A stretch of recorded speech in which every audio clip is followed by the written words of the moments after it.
honest with you. Like, I was like 2, and I like a playgroup, and I won like a competition to be photographed for like a parent-child magazine.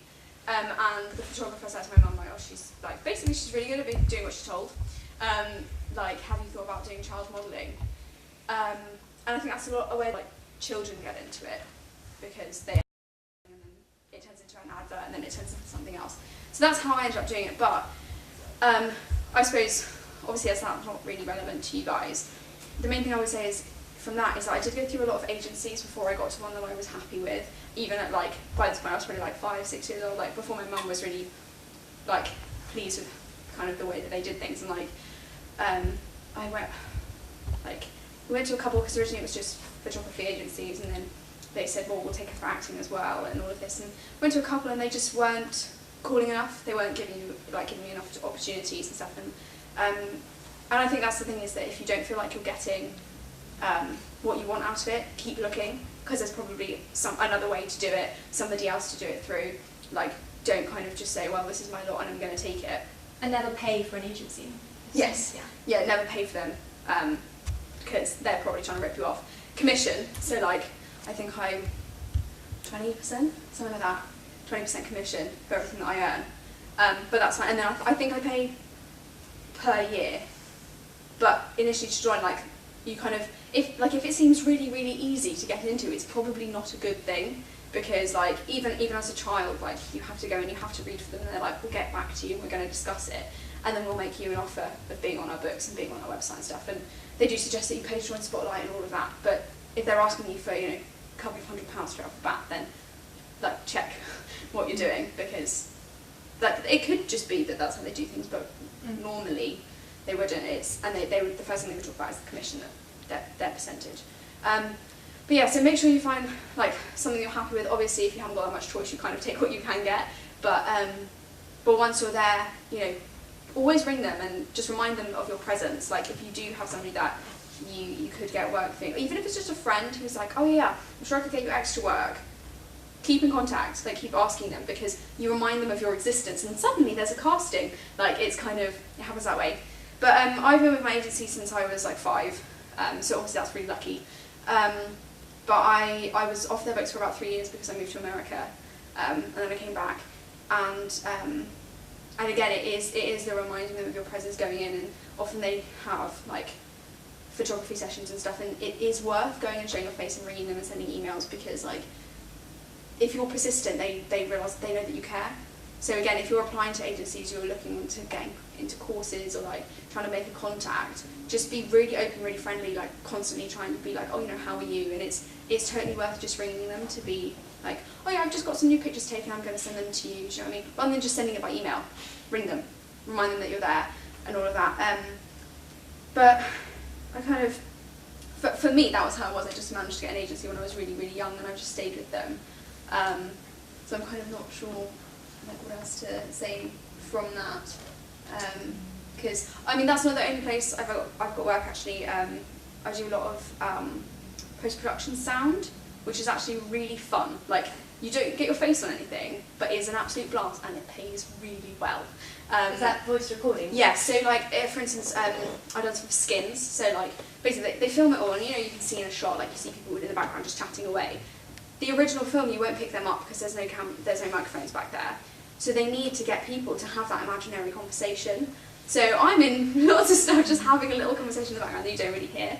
And it's really fun, and generally, like, you'll be there with a sort of a team of like 6 or 7, maybe 10, in a big room in this recording studio, and you just piss about for like the whole day, basically, because they want to hear, like, often for teenagers, it's like laughing teenagers in the background.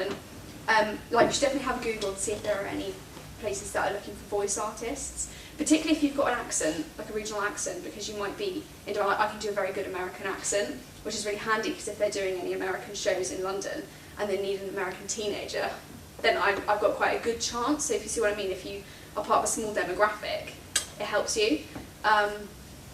So you can get it into a lot of ways, and obviously you might meet somebody who's there acting, who is like, oh yeah, I'll put you in touch with my agency, or I'll do this. Like, it's definitely always about trying to open as many doors as you can. But I think that's all I can say about how I got into it and stuff that I do. whatever you're going to do next, really.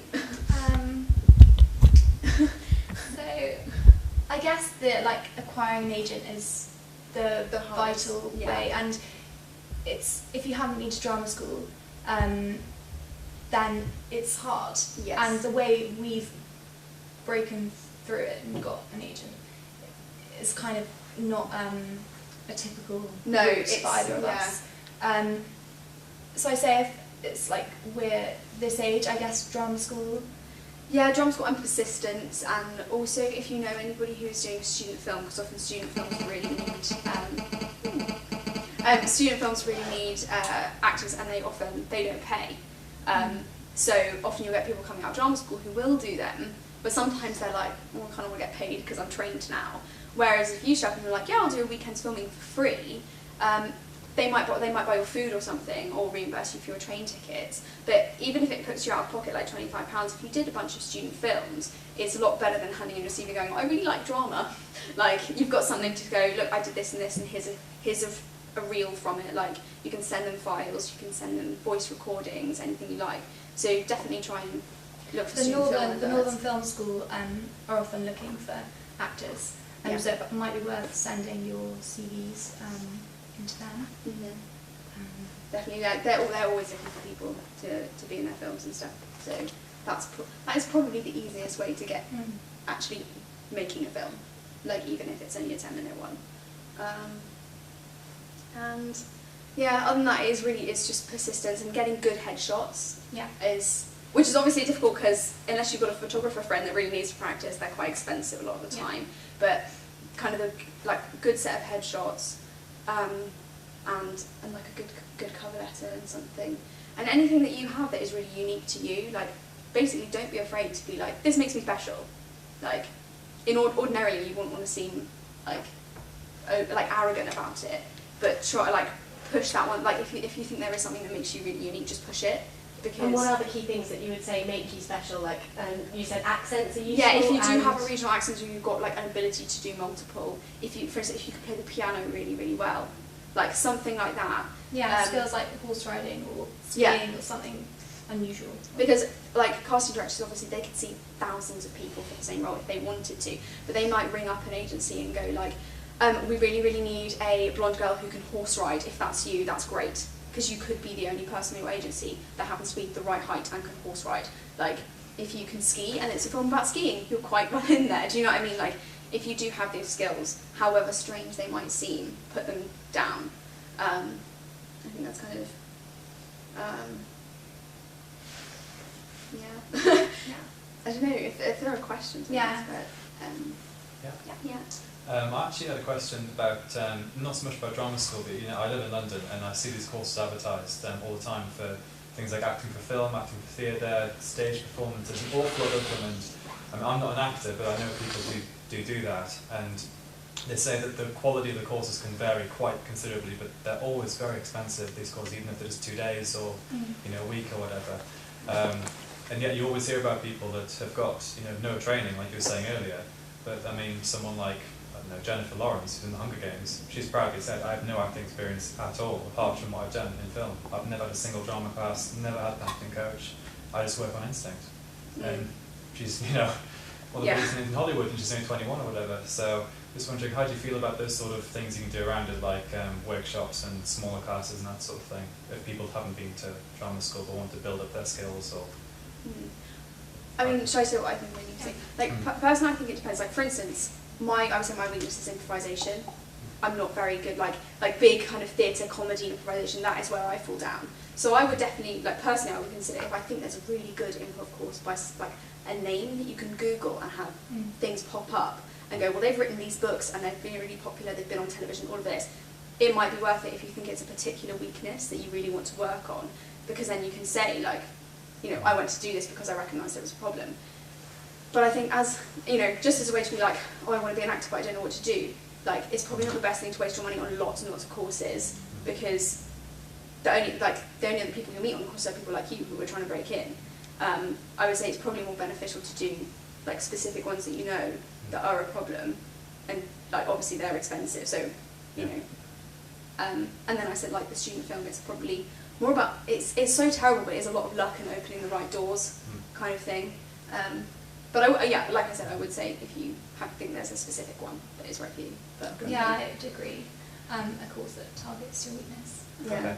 Rather than just a kind of general acting course, if you see what I mean. Like, yeah, there's an awful lot of those. Yeah, obviously the ones done at RADA are going to be fabulous, but they're like $3,000 for like 2 weeks. Yeah. And you're like, are you serious? Do you know what I mean? Like, it's a lot of money to, you know. Well, you pay for the name, don't you, really? Yeah, Suppose, as well as the quality of the teaching. I think that's the thing. I think if you like, you're not going to drama school and you think you might have a few doors that are potentially open, but you want to get a little bit of extra, and you have the money to do a course at RADA or Central or something, like, by all means do it over the summer. But I would say, like, just doing endless courses is probably not the best choice. Like, I personally wouldn't go for that. I don't know. What else to say? I've got a question about headshots. Mhm. I've heard that you've got to look natural in them, or would you pose for them? If you get a good photographer, they'll probably tell you what to do, because they'll have hundreds and hundreds of actors and actresses getting their photos done. But like, very natural Yeah. makeup, and the eye is the most important thing. So, Eyes looking at the camera? they want to see sort of the expression and. yeah, I think and getting black and white and a colour is probably the, obviously you can just change the file black and white to colour whatever you want if you're just getting like a phone to do them and you want to do them themselves. But yeah, you don't want to overdo the makeup at all. And it must resemble you, because they'll pick you to audition off the back of your headshot, and if it doesn't look like you, then it's a waste of time you Going, yeah. But yeah, looking at the camera, I would say not sort of really pose, like staring off into the distance, sort of period drama, you know.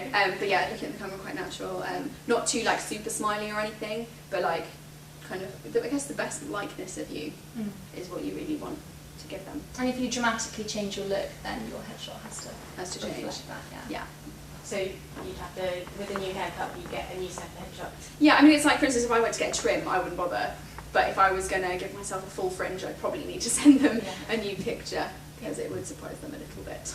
Or at least tell my agent and be like, I'm getting a haircut, but I will get some pictures done. But just to let you know, for the next 2 weeks, you know, I'm going to have a fringe, that kind of thing. Yeah.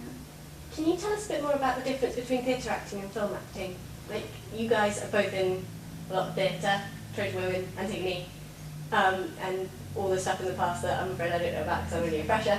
But what is the difference? How do they compare? How can you transfer one skill to the other? What do you think? I mean, Well, just film acting is so much more subtle, and you have to really watch your movement, because you've got such a narrow frame to be working with. You can't be all over the shop. Yeah. So I think, and it's really tricky, and it's something that I film myself when I'm bored. And I just sort of watch how much I move when I'm talking. Like, you've just got to keep your head so still.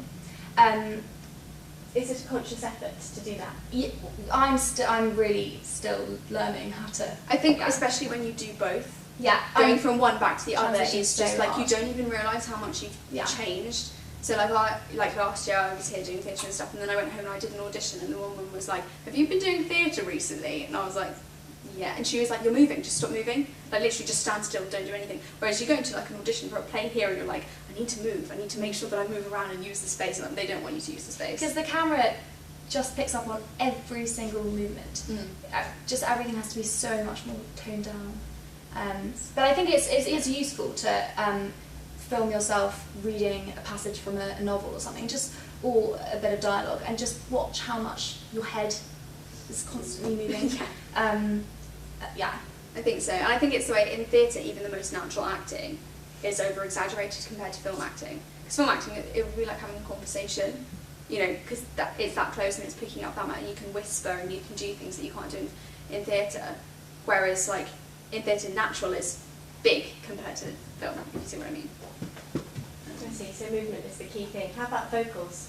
Do you find you don't have to project as much if you're doing film? Definitely. Because I presumably you're mic'd up, right? There'll be like a boom sort of above your head somewhere, which is a little bit distracting. So I think that's the other thing actually. Like they're they're difficult in their own way in that, like, theatre, you have to be in character that entire time, and you have to remember all your lines, you have to do all of this, and you don't get a break to be like, shit, what's my next line, do you know what I mean, or to just go off and practice, because you've got to do it one way. But on the other hand, you don't get to do that in film, so you have to be able to come in and out and in and out of character constantly. Like, you'll be filming, then they'll be like, oh, there's an aeroplane, and you're like, okay, just was crying, but I've got to stop now. Do you know what I mean? Like, it's, they're difficult in their own way. So tricky, yeah. And which medium is more difficult, staying in character for the whole time or flicking in and out? It probably depends on the character, Yeah. to be honest. Like, I think if you've got a really intense character like that you're playing in a play, once you get into that kind of zone, you'll probably stay in it for the majority. Like, you kind of, once you're there, you don't need to think about it. But equally, I don't know. It's really hard to say. I mean, what do you think? Well, for me, I'd say like camera, film, and TV is harder. Just because there's so much distraction, and because I'm so new to it, I find it harder at the minute. It is quite distracting. You're there like trying to get into character, and someone comes along and is like trying to put makeup on your face, and like, could you not do that now? Like, it is hard. But very, very fun. I think that's the main thing. It's great, like really fun. Do you ever overdub your lines in post for films? I have never had to, but I have dubbed someone else's lines. Is that In doing post-production sound. I was hired to re-voice a character because her accent wasn't right, so I went in and did that. is that really difficult to get it all lined up and also to act the voice so the voice sounds like decent acting against the video? Have you had I to? did it for the first time last term, and it was, you're in this little recording studio, and there are people next door telling you all these instructions, and I found it really, really tricky. Just so much to focus on. Yeah. See, like, I don't know what kind of, like, what the thing you were doing was, but the bit I was doing, it was just for like an evil comedy thing, and I found it really fun, actually. Like, university, I really enjoyed it, because I thought it was going to be really, really hard for me, but I kind of just managed to get into it, and it ended up being a lot quicker than I thought it was going to be. So I think it probably depends on where your strength, like what you prefer doing, really. But it is quite disorientating though, because you're in this like dark box for a couple of hours, and then you come out and you're like, what time is it? Like, it's really Do strange. you watch the video then that you're dubbing over Yeah. on? Yeah. So it'll be, and there's lines, like, and they meet, so when they meet, that's when you've got to start speaking, and there'll be noises in your ear, like a kind of beep telling you when to go and stuff like that. So once you get over the weirdness of having to time it, it's just like reading a monologue, or like if you were to just read something to practice the emotions rather than act it, that's kind of what you're doing, if you see what I mean. You're just reading the lines again. So it's quite, and you can do it as many times as you like as well, which is what's nice about film, that if you mess it up, they're just like, don't worry, we'll just do it again, like, it's fine. Yeah. That's quite good. Do you find it easier or harder playing characters who are, say, very similar to you, rather than people who are nothing like you? Because... Similar, Yeah. I guess. Easier or... Easier, yeah. Yeah, I think it probably is always a little bit easier, like, as in there's less groundwork to do. Like, if you're looking at a character and like, I'm nothing like them, you have to think a lot more about what you're doing, whereas if they're a bit like you have to think less. But I don't know, I suppose it's like, if you're playing someone who is so unlike you, it's almost fun, because you're like, I get to not be me for a little while, it's great. But yeah, it probably is easier to play somebody who's like you. So do you find that in film you tend to get cast as someone who is like you, just because it's then easier to fit in and out of character? Yeah, maybe. I think it depends on, like, I found often that I recognise there's certain things that I am clearly good at doing, because I will get cast in roles that I'm like, they all have this same aspect, like they share it, so evidently that's a strength. You can kind of, and you can pick it out, or you can get a casting for a character and you're like, I know that this isn't my best, and you can kind of feel that you're not quite getting what they want or something. But I think it's, I think if there's one aspect of them that is like you, then you often do that very well. Yeah. But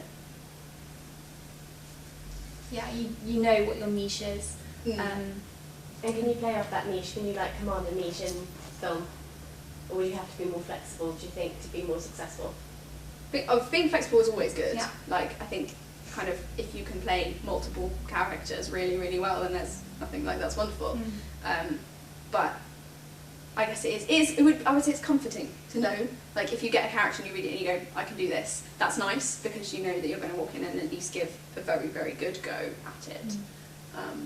But I would say probably the more flexible you are, the better, really. But Yeah.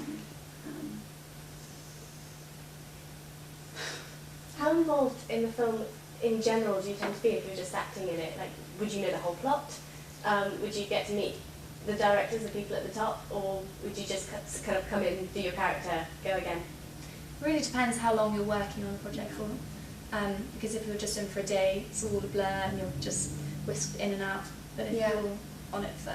Everybody's normally very friendly though. Yeah. Like, and the director will always come over and be like, oh hi, and like, you know, my name is this, how are you? And they'll talk to you and make sure you're alright and stuff. And but yeah, if you're only on set for 2 days, like you'll get the whole script, unless you're working on something really, really big and you're not allowed to see the whole script because it's really secret or something like that. Do you know what I mean? That's the only time I can ever imagine like that you wouldn't get to see it. But generally, they will send you the whole script. I mean, it will have on it like do not share, do not print, like do not anything, because they don't want like plot things to get out. But like people do, and sometimes producers will ring you just to be like, oh yeah, congratulations on getting the part or whatever, like we'll see you on this day in a car, we'll pick you up at this time, that kind of thing. So like, you're not very involved, but people still talk to you, if you see what I mean. It's not like you're kind of awkwardly just standing on set. Yeah, it's such a welcoming environment. Yeah. Everyone's constantly like, would you like a cup of tea? Yeah. Literally all the time, which is nice. Mm. Like, it's really sweet, and makeup ladies are the best, always. Because yeah, they're fun, basically, and costume, but yeah. Have you got anything up and coming in film or TV? waiting on auditions. Yeah. Got an audition next week. It's very exciting. And things, and another one hopefully. So like, you're just always waiting on the phone, waiting for the next potential job.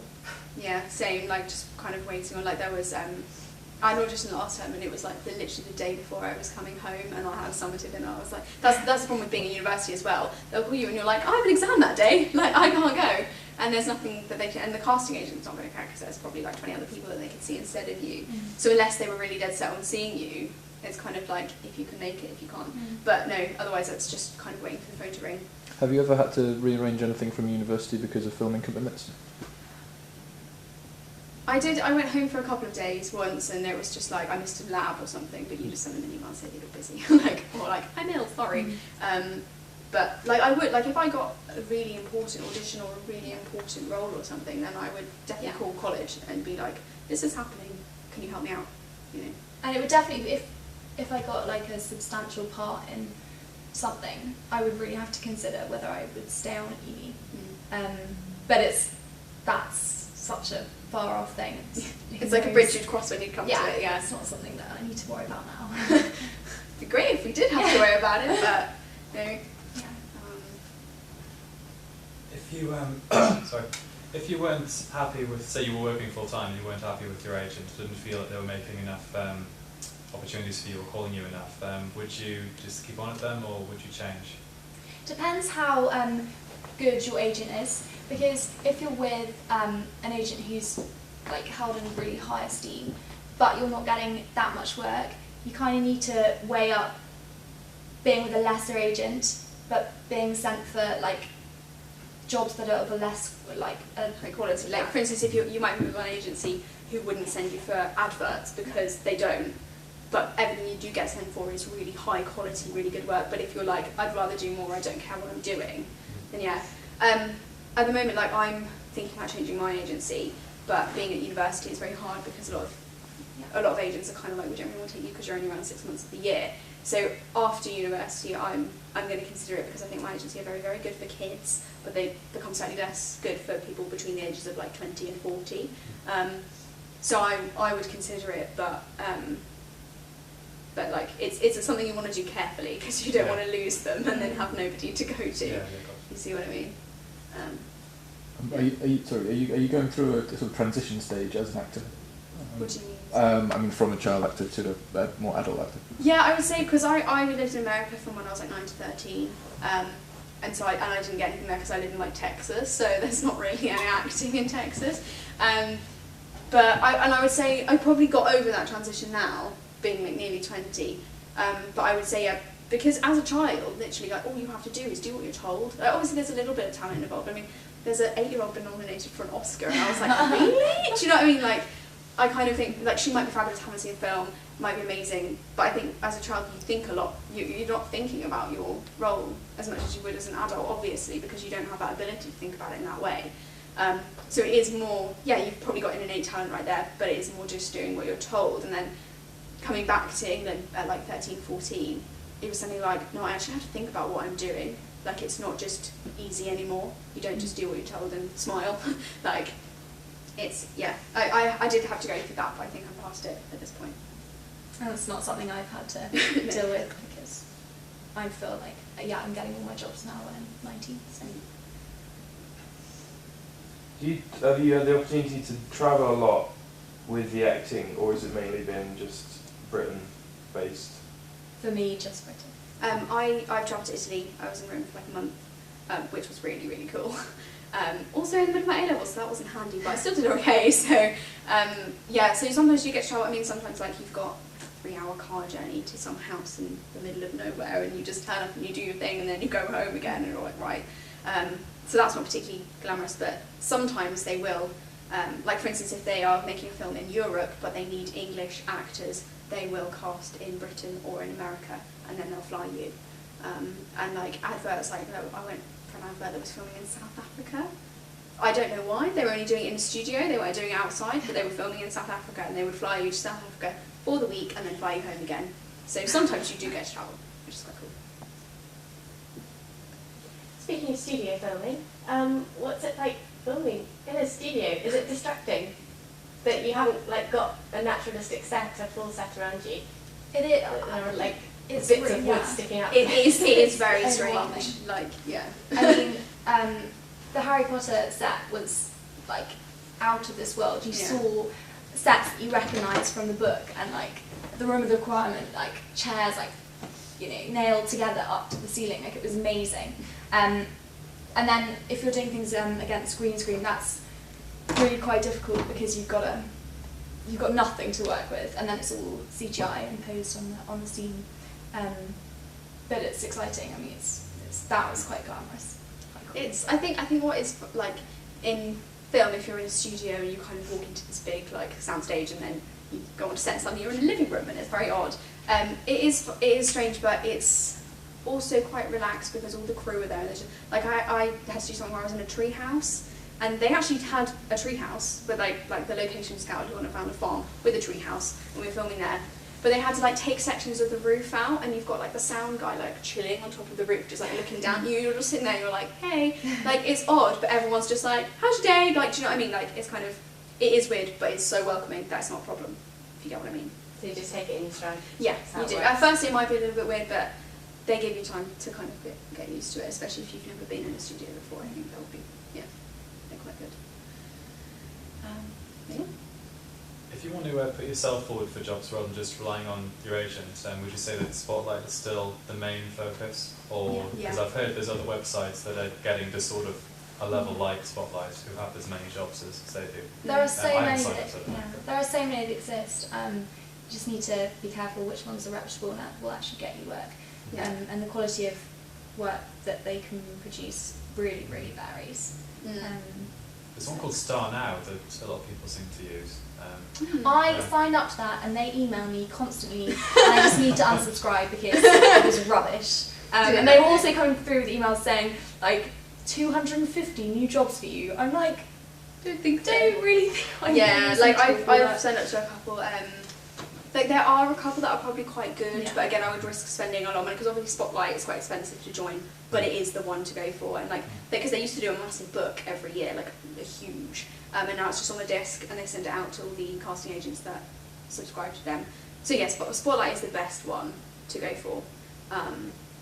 But if they're, I guess the only thing I can say is do your research carefully. Like, if you're looking at a website and you're like, is it good? Google what people have said about it. Because if you get someone in there like, this is rubbish, like all of it, then you probably shouldn't go. But if people are like, I'm actually really surprised I've got some work from it, then by all means. I I procrastinate a lot by emailing casting directors from the contacts book my Spotlight link, which is my CV and my headshots. And that's great because it just gets you out there, and I have got auditions like, well, you know, I've got an audition from a casting director that I've just emailed, so I'm like in there. Yeah. Subconscious, so. That's definitely. I think because if they see Spotlight as your link as well, they're going to be like, okay, well, she's feeling. That's the best, I think. And if you do get it, make sure you keep it updated.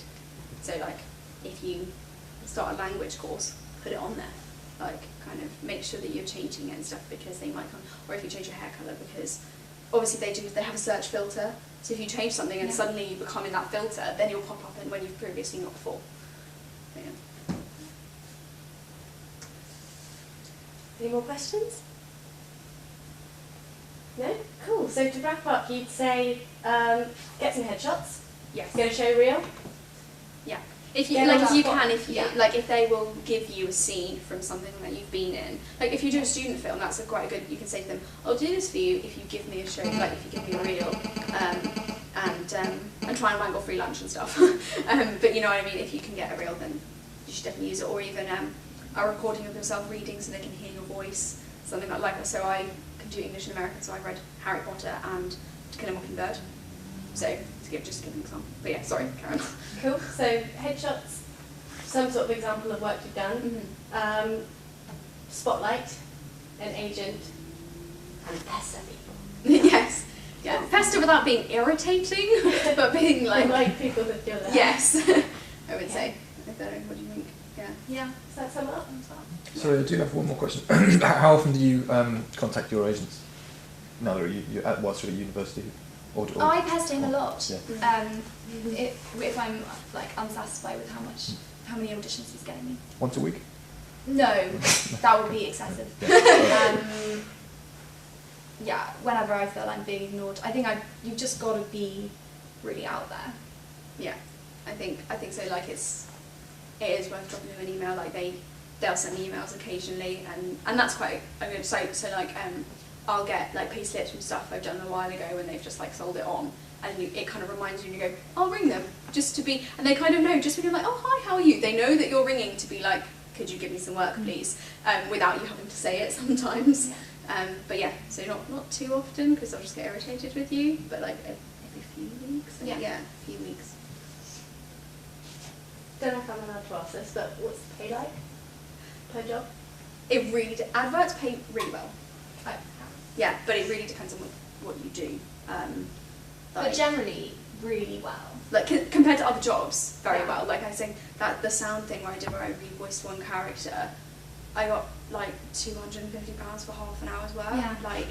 And like the day where I did the full day of sound recording, because the way that they pay is they do like they pay you for the actual day. Sometimes they pay you for transport, and then they pay you a buyout. So for instance, like if you do an advert, they might pay you say £250 a day or something for the 3 days that you do, and then if the advert gets shown, you get a 6k buyout. So they bought your image, if you see what I mean. That's it. So adverts pay well. BBC doesn't pay that well compared to other things. Still very well compared to anything else that you could do. But yeah, I would say the main thing is like adverts with brands or like big shows will pay you quite well. But yeah, it's good compared to anything else. Yeah. Basically. Fab. Yeah. Well, thank you very much. That was a really brilliant talk. I think we've all taken stuff away from that. Really important stuff. So thanks very much for your time. Thanks. Thank you. Have a little